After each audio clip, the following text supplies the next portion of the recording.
What's up, Amazon sellers? Today, I want to be talking about what I'm going to be doing in December 2022 in my Amazon UK business. And hopefully I can share some ideas with you about what you should be doing in your business as well. Keep smashing your profits. Stay tuned. Right, if you're new to this channel, my name is Thomas Parkinson, and I've been selling on Amazon now doing online arbitrage for the last 5 years, and I'm a 7-figure seller in the UK and the USA.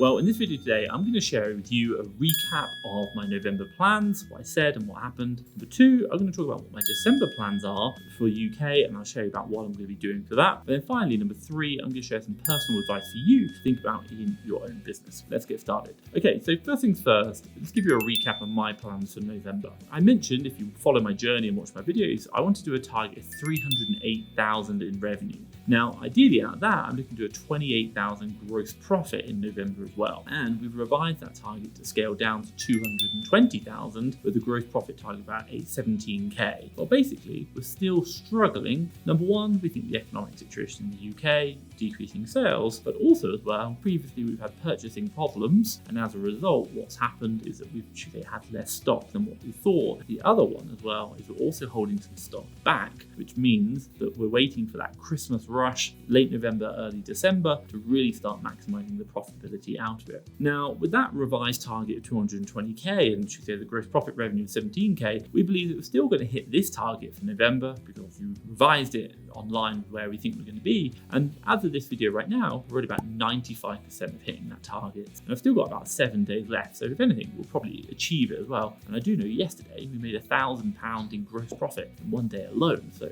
Q4 is definitely coming. Now, in addition to that, I'll also add that we are working on our repricer. Now, to give you an update about what we've done there, we've made some rule changes and adjusted the way our repricing works. And basically, within the rules itself, we're focusing on, should they, maximizing the profitability. Of course, everyone says that as well. But also, as well, we've increased the number of rules that we do have and how we move between them. To give you an idea, I think we have now like maybe 10 to 12 rules. There's a lot of rules that we're using. And in addition to that, the top strategy we're using as well is setting minimum pricing on a per SKU level basis, not just on a per rule basis. That's something that we're doing and we haven't done before. We've just relied on the rules. Now, in addition to this, you might be asking what else have we been doing apart from these plans that I mentioned? Well, basically in November, we took another loan from Amazon, or should we say we applied for another loan and we're still waiting for it to come through. Why? Unfortunately, we ran out of money. We had so much money, and I mean a lot of cash, but we actually ran out of money. What happened? Well, the team are doing an amazing job of finding deals. Last week alone, and this is kind of like week 3 of November, we managed to spend £75,000 on stock in 1 week, 25% ROI, and that's VAT registered, including prep centers. But what we also understand is that we're kind of running out of cash, and we've got a team who are on fire, and we're still in November, not December, and we're holding also stock back from Amazon, and the net result is we're probably not getting the cash flow to come back through yet because we think we can hold it and make more money. Now, the net result is we needed more cash, so what are we doing? Well, we are looking at Amazon loans. That's what we wanted to do to continue our purchasing and to continue using, or should they, growing in Q4, and also to pay our credit cards. I think one of them is about £160,000. Also, we've got quite a few credit cards, so definitely got to get them paid off. Don't want to be going bankrupt. Okay, so today I'm talking about my plans for December, and also I'm reflecting on November right now. So I'm interested to know, what were your sales like in November? Were they high or were they low, or perhaps maybe as expected? Let me know in the comments down below. I'm interested to know what your sales were like in November. Okay, so this leads me nicely onto my second chapter, which is really my plans for December 2022 for my UK Amazon business. Now, first things first, for December, as usual, we set ourselves a target. Now, to give you an idea, we're planning to hit 255,000 to just over £250,000 and hit a gross profit revenue of 24,000. Now, interesting enough, the way we're going right now, I think we're going to smash that. And let's just put it this way. Last year, we did 400,000. So actually the business is down, but I think this target is a bit conservative. We'll see how it goes. Now, like I said earlier, we have made adjustments on our projections due to problems with the UK economy, maybe purchasing problems, but also as well scaled down those targets. And so we have arrived at that 225,000 in our revenue target for December. But I think given the fact that we're spending 75,000 in 1 week, do the math, that's going to be like what, 150, 300,000 spend in November if you were to take up to 4 weeks. You could possibly get 600,000, call it 500,000 if we sold it all, but we shall see. December's going to be an interesting time. I think right now we've set some really low ball targets, $250,000 in 1 month, but I do believe perhaps maybe watch this space, we might be, say, readjusting that target and seeing how we go. But Again, let's play it cautious. Let's make sure we're budgeting for a lower ball, make sure our costs are in line with that. And then, obviously, if we do smash it, fantastic. Guess what? More money in the bank. Now, the second plan for me is to really focus on gross profit and to maximize my ROI and deliver, actual physical cash profits into the business. Why do I do this? Well, we mentioned earlier on, we ran out of money because my team had spent it all, $75,000 last week, the third week of November. And as a result, we've applied to get another Amazon loan. Why are we doing this? Why are we focusing more on profitability? Well, if you know anything about my business, one thing I always talk about is spend all the money. So guess what? The team spent all the money. Well, hey, fantastic. But once you start spending all the money, what you really want to be focusing on is maximizing the return of that money. So right now, because we've spent all the money, we really want to, maximize that return. Now, the one thing which we have within my business and we've shared with other sellers is our quarter tracker system. Now, this is part of the FastTrackFBA Seller Academy, which is quite simply my own community where I teach people my 7-figure Amazon framework that I use in the UK and US. And part of that framework is the quarter tracker system, which is where basically we take our big goal, we break it down to a year goal, and we break it down to quarters, and it tells you everything you need to know. It tells you where you're on track or off track. And what we've seen is with a lot of our sources in the past, they have been off track. We put a lot of pressure on them and we've really challenged them to increase it. But guess what? They increased their spending. Woohoo! Hence why I had really big results. And my business is now booming. But the next result is that because we've run out of money, we now need to manage that. So what do we do once we've run out of money? We also look at, not just spending all the money, but trying to maximize the profitability of that money spent. So with my team, they're doing big purchases, and over Q4 has been really crazy. We've had a really good result so far in the spend and the purchasing side. And what we need to do is to make sure that we are maximizing that profitability, the ROI on those products. For example, last week, I think prior to that, we were probably doing purchases averaging around 21 to 23%. Last week, even at 75,000 spend, we did 25% ROI. That's what we're estimating will come out of that. That's really good result. Now, what I will say is obviously the loan is going to support us with that. Despite getting the loan, our spending is still limited. The loan itself is only going to disperse, once we paid off the old loans, £94,000, I think it is. And the net result is that we could probably spend that in a week to a week and a half. That's not going to be too challenging for my team. So we're still planning on focusing on that gross profit figure. And for us, we're looking at about 10K gross profit in purchases per week on our quarter tracker, which is that system, that framework which really built that 7-figure Amazon business. Now, if you want to know more about the Seller Academy and my secret framework, do have a look at the link down below. I'll drop it in the description. Now, the third and the final part of the plan is to finalize our repricing rules. Now, if you haven't watched, part of my plans in the previous months, one thing we've been experiencing is issues with our repricer. Now, to give you an update on what's going on and the issues we've had is the fact that repricing tools are great, but inherently there's some fundamentals that you just cannot get from a repricing tool, i.e. you're going to reprice against what's the stock on the listing, what's gone on over historic prices, and you're trying to do predictions about the forecast in the future. We've hired a repricing analyst who now works 4 hours a day on my UK business and 4 hours on my USA business, and we've done lots and lots of changes. I mean, massive changes.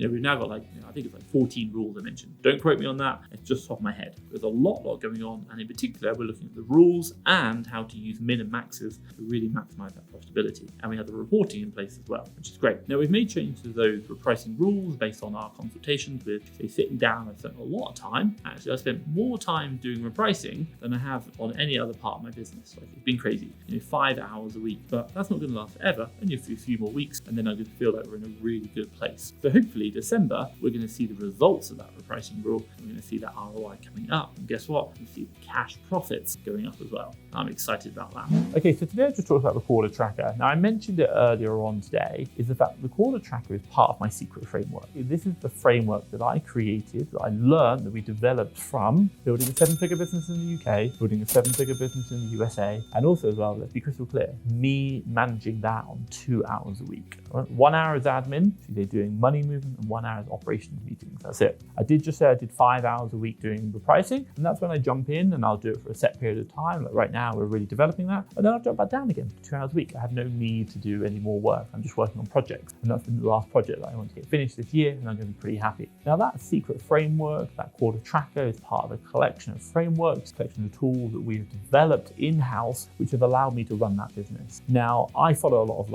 Alex Hormozy, what he says, and he talks about it. You're not really a business owner, until you can manage your business in under 5 hours a week. And it's something that I firmly believe. Why? Because I'm happy to work more than 5 hours a week, but what I also understand is that there are going to be times where I need to work less, and also as well, I want to get out of the business. And if I'm having to work, needing to work more than 5 hours a week, then that means that really I'm a worker in my business and not an owner, if you say investor in my business, and you can't run without me. Now, all the best people, all the great CEOs, they still, or even the owners, they still have an element of work they have to do. Nothing is purely passive unless you're like a private investor through the stock market, for example. But if you own a business and you're operating on a few hours a week, then you're truly an owner. And Alex talks about that, and I think it's amazing. So for me, that's the mindset. That's where I want to be. That's how I want to run my business. And I understand it's about systems, it's about people, it's about processes, really defining the way this business works. And once you define that, once you're able to extract you out of the business, from purchasing, from doing administration, from doing anything, from say doing the key day-to-day operations, that is the only time your business can truly scale without you.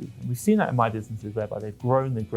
Have we had trouble? Yeah, of course. But now with that secret framework, now with what we're doing, we've really changed the game. Now, the one thing I say is I do teach people this, and I only teach 20 people at a time, and we do open at certain times throughout the year. We've just completed wave 2, and I'm really, really happy with that. So we've got people on board right now that I'm teaching the framework, people who've just started, people who are already 7-figure Amazon sellers, and I'm showing them exactly what I'm doing, and I'm supporting them with not 1, but 4 weekly live calls to really answer their questions and teach them everything about my framework. Now, if you're interested in learning more about Seller Academy, and perhaps maybe you're interested to know more and want to book a call with my team, you can literally have a look at the link down below where you'll be able to see more about what's going on in the Seller Academy and about that secret framework. Have a look at the link down below. Obviously, that's going to help you out as well. And hopefully, I can help scale your business, and you can join my team of 20, or the 20 people I take on each wave. It's going to really take their business to the next level. You can become a true owner of your business rather than, should we say, having another job. So this leads me nicely onto my third chapter, and that's some personal advice for you. It's the last month of the year, December, and it's really key. It's the last month of Q4, and this is so much opportunity to have. So what kind of personal advice can I give to you? Well, look, let's just do purely operational stuff for December. What do you need to know? Let's go in. Right now, you should have your stock in. If you haven't got all your stock shipping in, get it in ASAP. It's really key. Number 2 is the fact that for us, we're generally looking like in the December time, we're probably going to stop shipping Christmas stock. So anything you want to get sold before the 25th, generally we'll try and get shipped in. The last shipment date of that stock will be the 12th to the 15th. That's going to be so important, getting it in. Now, once you've got that in, I'm going to be checking my repricing. Sometimes we're going to be holding prices back. Other times, around the 20th, I'm probably going to be looking to crash some prices. Why? Because I want to get that stock sold and make sure it's sold before the 25th, or generally the 22nd, 23rd, because it's got to be shipped to the customer before the 25th. So 22nd is probably about the date. So 20th to the 22nd, probably I'm going to be like really aggressive on some prices and obviously maximizing profits on other ones because I'm reading that keeper chart. So important. Now, if you're purchasing right now, do make sure you're looking at that keeper chart going back 1 whole year. Don't just do the 3 months, go back an entire year, because you want to see what happened this January to know what will generally happen next January. Because Amazon doesn't shut, still going, you can ship in stock on like the 24th. It's absolutely fine.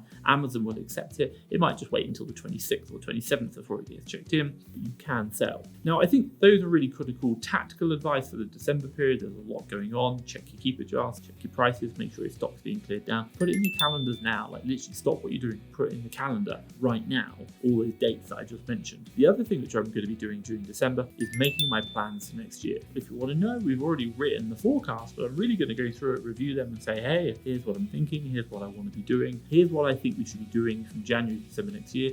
Let's write out those budgets, let's write out those forecasting. And again, we do that within the Seller Academy, within our team, what we're doing with our other sellers to support them in creating a really good framework and plan a roadmap to get them from where they are today to where they want to be. We have literally templates which take you from 30,000 a month to 100,000 a month, from 0 a month to 30,000 a month, and even from 100 to 250,000 a month based off our own experience and how we've done it and all the controls and measures, everything we put in place. And I think that's a really key thing going into 2023 is having a plan, because then you know how you're performing. So such an important thing. Then the other thing which I'll probably do is maybe look at my business and see where I want to really grow or focus on certain areas. So there might be certain areas of my business this year have really grown and I want to focus on them even more to grow it more. There will also be other areas of my business where perhaps maybe I'm not so happy. Perhaps maybe I want to scale them down. If you follow my journey, I've been doing wholesale. Guess what? We stopped it. We stopped wholesale for Q4, and we might might come back to the question about, do we still want to do that? So I think for you, the question is, don't just necessarily look at growing, doing more, also think about cutting.